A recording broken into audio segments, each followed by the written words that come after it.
I'm Doc Marshall for Lessons.io, and in this lesson we're going to talk about how to play House of the Rising Sun. This is a very old song, way back in the 1600s or something, and nobody really knows when it was written. But the Animals back in the 60s did a good version of this song, and that's what everybody knows. They know the standard chords and the lyrics and so forth, and that's what everybody wants to learn, so we're going to go over that now. The chords are very simple.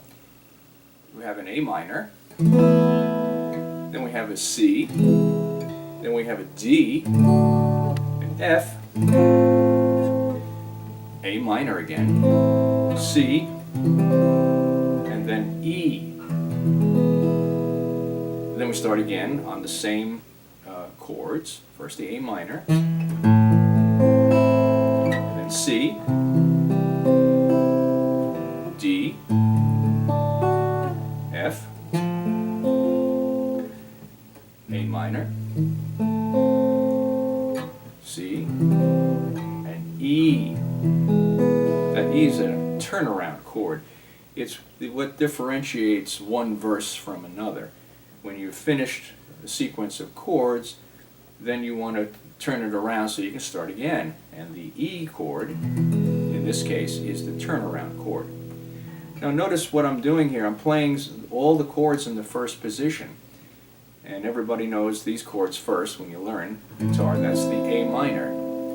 And we can play all 6 strings on this if we want, because every note there is in the A minor chord. So if you want to strum the whole chord, that's fine. That's fine. You can do that. To get to the next chord, which is the C chord, just move this one finger from here to here. That's the C note up there. And then, once again, you can hit all of the strings if you want to. Okay? Then, change to the D chord, which is over here. And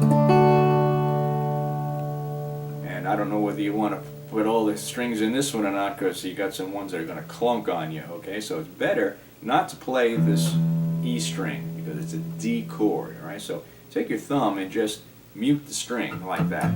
Okay, and then the rest of the notes are okay. See, this is an A. It's the A string. And then we get into the D, and then, of course, the rest of the chords. So the D chord sounds good there. Now the F chord, this is the one that everybody finds difficult to play.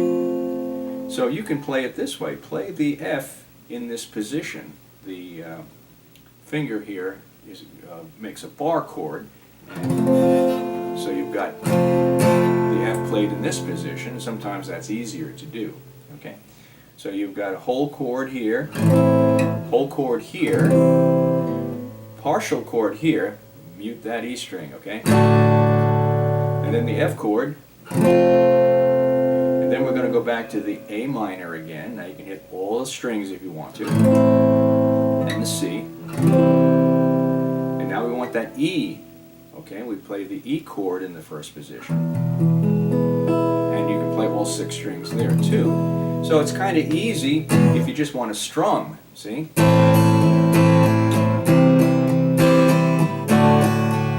And so on. Now, notice the right hand, what I'm doing with the right hand. I'm playing with a certain pulse. Okay, I'm not just playing that kind of stuff, but I'm playing it. So 1, 2, 3, 4. 1, 2, 3, 4. And notice too that I'm emphasizing the 1, and the 4. Okay? 1, 2, 3, 4. 1, 2, 3, 4. Play your chord with that pulsating. Also notice that the 1 of those 4 strokes is done on the bass string, whatever the low string is in the chord. Now, when I get to the 4th strum, I'm going to emphasize the high strings here. So, see?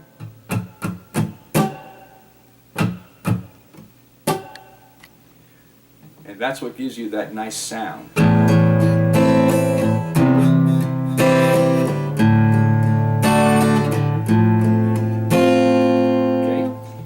go through the song, you play each of the chords in the same manner with that pulsating.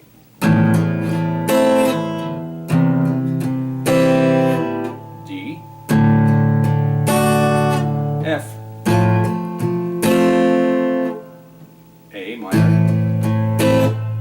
E, and then A minor. And then we hit that E chord, which is, right, that's our turnaround chord, because that signals us to start again. Now here's another neat trick. Supposing the person who's going to sing the song can't sing it in that key, and we don't want to get all fancy with all different kinds of configurations, so what we're going to do is use a capo. And the capo just fits right over the neck like that. A large part of the capo goes over the fretboard on whatever fret that you want to do. And the handle pushes from the back so that all these strings now sound normal, except they're higher pitched. Now, what does that do for us? When we play the song now, we're going to play the same chords that we just did. We're going to play that A minor right over here now. And we're going to play our C, and our D, and our F, this way or this way, and then A minor, and so on, right? But that's not an A minor chord anymore, is it? Because we brought it up 2 frets, 3rd fret actually.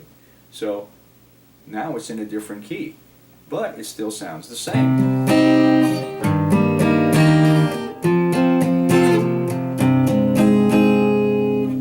And your singer will give you mental orchids or a pat on the back for doing that, because as a singer, it's murder trying to sing in a key that, you know, is not right for your voice.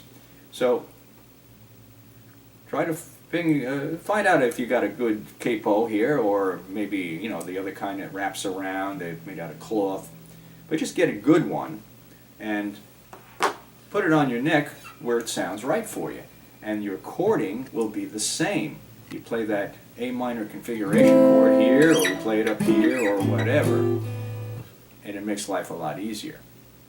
So, once again, A minor. Notice the pulsating now. Bass note. And then in the 4th one is going to hit the high strings. You started out with the low strings, you're going to hit the high strings. Next chord C. Next chord D. Don't forget to mute that E string, you don't want that sounding in there. Your F chord. And then C, and then E. And mix it up so that it sounds good to you. Sometimes you want those chords to ring, and sometimes you want them to stop short. And the way I do that is I take my hand and I touch all the strings, my right hand, the heel of the hand, and that stops everything. Okay? So you can have a lot of fun with House of the Rising Sun. I'm Doc Marshall. See you next time.